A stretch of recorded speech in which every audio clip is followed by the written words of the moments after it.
Salut tout le monde les gens, voilà une autre petite vidéo pour parler de ce que nous vivons, spécialement de cette quarantaine, de ce moment où nous sommes confinés.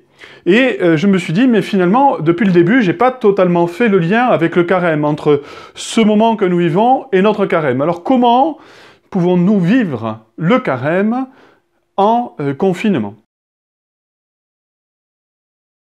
Alors pour vivre le carême, déjà on n'a pas besoin d'être dehors. Et surtout je pense que ce moment difficile du confinement, de l'épidémie, peut nous permettre de vivre un vrai et beau carême. La première chose que l'on peut faire, c'est quelque chose que tu n'as pas l'habitude de faire, et que nous n'avons tous pas l'habitude de faire. C'est offrir nos difficultés. Non, moi je crois qu'il faut que vous arrêtiez d'essayer de dire des trucs. Ça vous fatigue déjà, puis pour les autres, vous vous rendez pas compte de ce que c'est. Moi, quand vous faites ça, ça me fout une angoisse. Je pourrais vous tuer, je crois. De chagrin, hein. Je vous jure, c'est pas bien. Il faut plus que vous parliez avec des gens.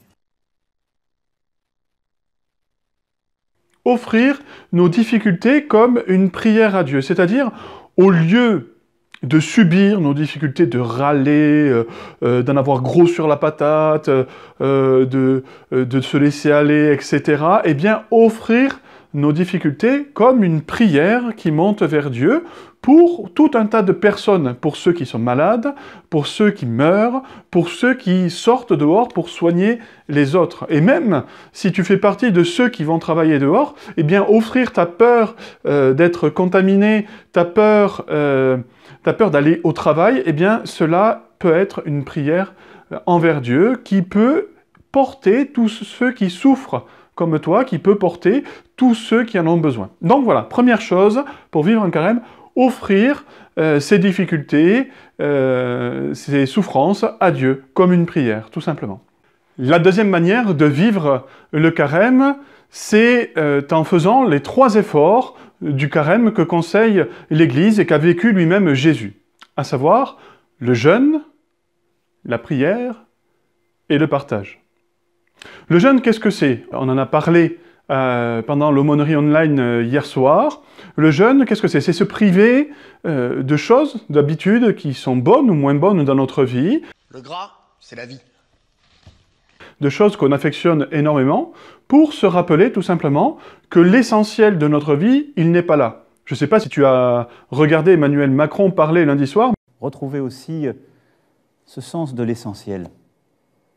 Il disait que nous devons revenir à l'essentiel. Alors certes, pour lui, l'essentiel, ce n'était pas Dieu, mais pour nous, l'essentiel, c'est Dieu. Et sans lui, on ne peut rien faire.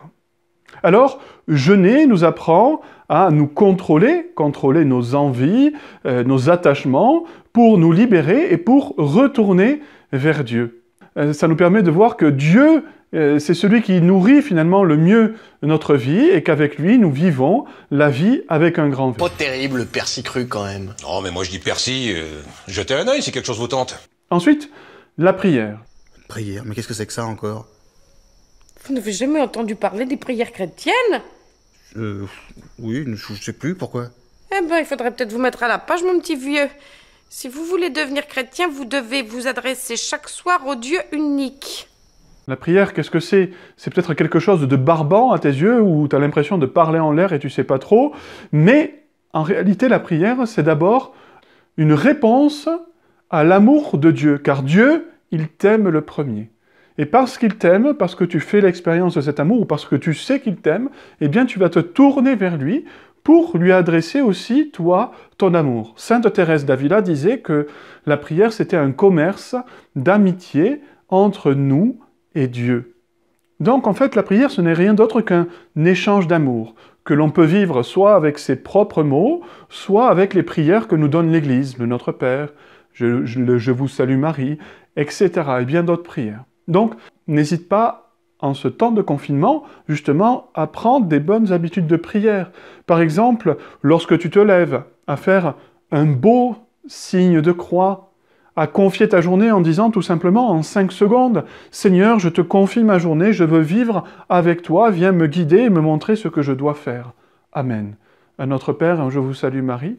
Une prière en te couchant le soir pour confier ta famille, pour confier ce que tu as vécu, tes préoccupations, tes soucis, etc. Des choses simples qui ne sont pas forcément longues, mais qui entretiennent entre toi et Dieu une véritable amitié, un véritable amour. Et enfin, le partage, c'est-à-dire la charité, l'idée est d'apprendre à mieux aimer les autres, mieux aimer Dieu, maintenant mieux aimer les autres, car ça va ensemble. Et donc là, tu es enfermé avec ta famille, je suppose, chez toi, donc la charité que tu dois vivre doit s'adresser d'abord à elle, à tes frères et sœurs, à tes parents, même si ce n'est pas facile. Et donc tu peux, en posant des actes très concrets, parfois secrets, mieux aimer tes parents, faire quelque chose qu'ils ne t'ont pas demandé, ou le faire avant qu'ils te le demandent.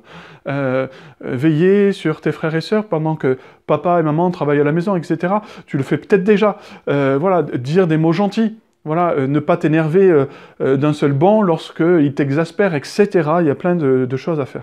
Et puis aussi, tu peux essayer de mieux apprendre à aimer les autres, je te l'ai déjà dit, en prenant des nouvelles des personnes que tu connais autour de toi, mais aussi, par exemple, en priant pour les personnes que tu ne connais pas. Ça aussi, c'est un bel acte de charité. Voilà, tu as plein de possibilités devant toi pour vivre véritablement ce carême, alors ne te laisse pas aller, vas-y, vis ce carême, rapproche-toi du Seigneur, car le but c'est Pâques, et Pâques c'est vivre de la vie du Christ, et pour vivre de la vie du Christ, eh bien il faut se rapprocher de lui. Alors n'hésite pas, n'aie surtout pas peur, rapproche-toi du Christ par ces moyens du jeûne, de la prière et du partage. N'hésite pas à commenter cette vidéo, à dire en commentaire les thèmes que tu aimerais voir dans les prochaines vidéos. D'ici là, sois sûr de mes prières, que le Seigneur te bénisse et te garde ainsi que toute ta famille. Je te dis à très bientôt. Salut!